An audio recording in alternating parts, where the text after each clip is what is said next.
Di mana satelit itu berada dan mengapa? Nah, itu yang tadi kita bahas sekilas ya. Jadi ada satelit-satelit itu yang jaraknya dekat-dekat ya. Jadi ada yang jaraknya tinggi, ini geo nih. Geostationary Earth Orbit. Ada yang pendek, ngelihat ISS nih, International Space Station, hampir kena di bumi terus ya. Dekat di bumi putar-putar. Hubble teleskop juga di daerah-daerah Leo. Ya. Jadi kalau Anda lihat makin tinggi ke atas, ya makin sedikit ya. Nah, ada yang di medium. Yang di medium apa? Nih, GPS, ya, MEO, satelit GLONASS. Ini yang untuk navigasi ya. GPS segala macam itu di tengah-tengah biasanya. Jadi memang betul tergantung daripada fungsinya, dia ditempatkan di orbit berapa kilometer. Ya. Kalau kamera dekat-dekat, kalau tadi ingin telekomunikasi jauh-jauh, untuk navigasi ya makanya di tengah-tengah. Jauh enggak, dekat enggak. Ya, karena optimalnya lah di situ. Kecepatannya berapa? Nih ada kecepatannya nih. Ada tulisannya di sini ya. 1 kali putaran berapa lama? Nah, kita lihat nih. Kalau makin tinggi, satu putarannya akan makin lama. Jauh. Iya, jauh soalnya. 25 jam. Nah, Kang, apa ya 24 jam? Ini Geo namanya juga.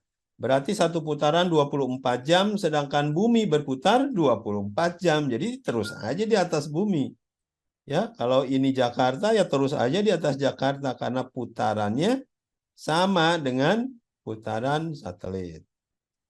Nah, nanti rekan-rekan harus bisa ngitung. Kalau putarannya harus 24 jam, kecepatannya harus berapa? Ini kan harus ada kecepatan supaya tidak jatuh ke bumi. Ketinggiannya harus berapa? Ini ada ketinggian orbit. Nah, itu ada rumusnya, ada formulanya. Kita bisa menentukan berapa kecepatannya, berapa ketinggiannya. Jadi yang rendah-rendah ini ya bisa hitungan, ya ini 5 jam di tengah-tengah, ada yang hitungan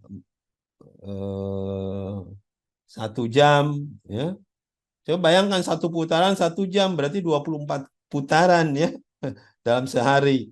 24 kali mengelilingi bumi. Oh, cepat tuh. Kenceng. Bayangkan kecepatannya berapa. Ya, sudah bisa diterkam.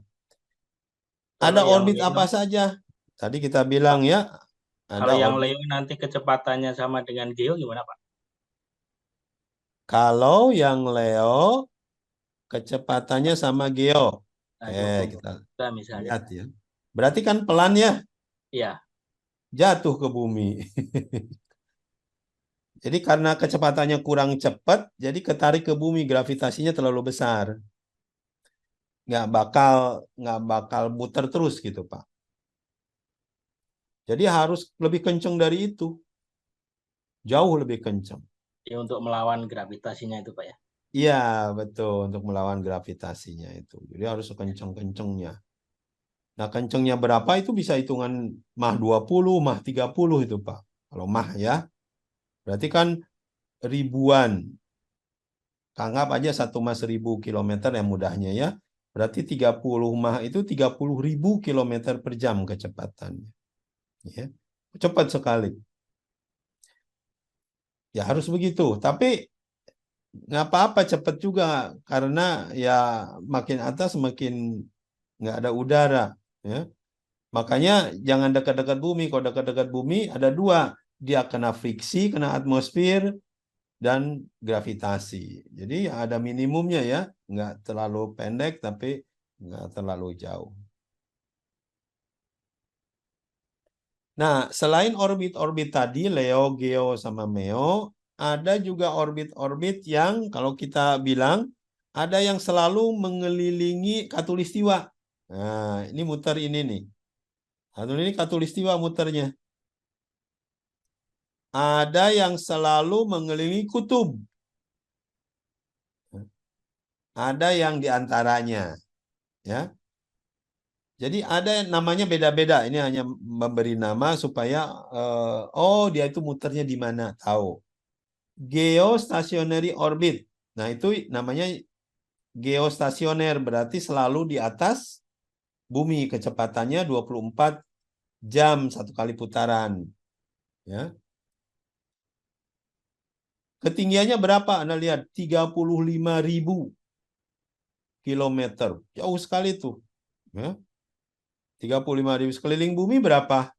Hampir 36.000. Ya, hampir sama dengan keliling bumi.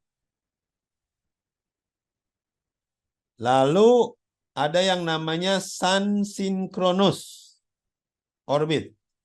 Apa itu? Sun synchronous itu? Sun itu matahari, sinkron itu ya selalu sama ke matahari. Jadi satelit tersebut selalu menghadap matahari. Lah apa untungnya selalu menghadap matahari? Bahan bakarnya, Pak. Iya, ya jadi selalu kena matahari. Kalau enggak ya kan di belakang bumi akan nggak dapat matahari. Jadi ada keperluannya memang ya. Jadi selalu dapat matahari atau memang dia satelitnya untuk menganalisa matahari. Jadi selalu sinkron, selalu melihat matahari. Ada yang namanya polar orbit. Polar itu kutub, ya. Jadi naik turunnya dari kutub ke kutub. Itu polar orbit. Ya, itu Leo biasanya orbit terendah. Jadi ada nomenklatur-nomenklatur yang ya sangat baik kalau kita pelajari. Ya, satelit orbit, satelit travel around the earth in different orbit. Ya, ada yang tadi saya kemukakan mengelilingi khatulistiwa ini ya, equatorial orbit, ya, mengelilingi khatulistiwa. Ada yang mengelilingi kutub, namanya polar orbit. Ada yang miring, incline orbit. Nanti ada berapa derajat inklinasinya? 45 derajat misalkan ya. Nah, yang mana yang bagus? Yang mengelilingi khatulistiwa atau yang mengelilingi kutub atau yang di antara? Ya kebutuhan, Pak. Tergantung kebutuhan. Ya, makanya ada semua ya. Coba kenapa harus mengelilingi khatulistiwa? Untungnya apa? Yang ini nih, yang paling kiri ini. Kalau dia mengelilingi khatulistiwa, yang atas nggak kena tuh. Yang bawah juga nggak kena. Kalau mengelilingi kutub ya daerah ini kan muter nih. Pak, muter dan bumi muter. Jadi akan kelewat semua nih. Ya. Nah, keuntungannya itu. Kalau keuntungannya orbit polar, seluruh bumi tercakupi. Karena bumi berputar demikian, sedangkan satelit berputar ke atas bawah. Ya. Jadi kalau satu ini itu 15 kali berputar bumi, sedangkan bumi juga berputar, berarti hampir semua negara bisa termonitor sama satu satelit. Tapi kalau ekuatorial, ya, nah enggak ya, yang atas bawah nggak kena. Bagus nggak kalau yang atas bawah nggak kena, kenanya yang tengah terus? Ya kata Indonesia bagus, saya hanya butuh data-data tentang Indonesia kok, nggak butuh yang lain. Ya. Nah, kalau yang ini dia butuh yang lainnya. Berarti kalau buat apa? Ngambil data seluruh dunia seperti Starlink misalkannya seluruh dunia datanya ya bagus yang pola. Tapi kalau yang khusus buat negara tersebut ya mending ekuatorial. Atau kalau negaranya di Eropa ya biasanya miring kayak gini karena Eropa adanya di sini nih di atas sini. Ya dia ingin selalu di atas dia ya pasti inklinasi. Ya ada miring. Jadi betul ya tergantung yang punya ya. Lewat mana saja lintasannya. Nah, kalau kita lihat di bumi ya muternya gitu terus ya.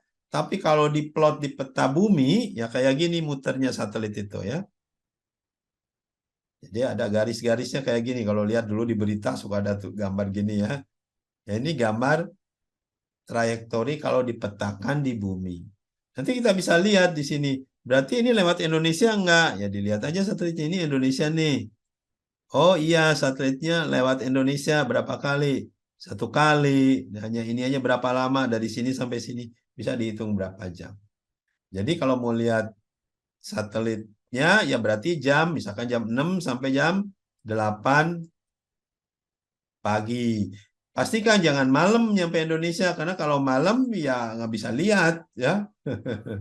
Jadi harus diatur sedemikian rupa satelit itu pas lewat Indonesia antara jam 6 sampai jam 8 pagi gitu. Atau misalkan ingin tengah siang, jam 11 sampai jam 13 siang. Pastikan nyampe di Indonesia. Misal. Jadi ya itu desainer satelit ya tergantung yang punya, makanya ketinggiannya berbeda, inklinasinya berbeda.